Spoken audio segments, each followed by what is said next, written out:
ఏడేడు జన్మాల బంధాలతో ఈనాడు నీడు పండించనా మరి తయారయ్యే ఉన్న వయ్యారంగా సయ్యత్తు ఒళ్ళోకి వాలంగా చూసుకొచ్చానమ్మా చూడు ఉత్సాహంగా చిన్నారి వన్నెల్ని ఏలంగా ప్రతిక్షణం పరవశం కలగగా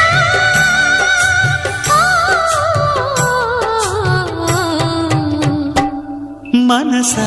పలకవే మధుమాసపు కోయిలవై చెలివే తెలుపవే చిగురాశల గీతికవై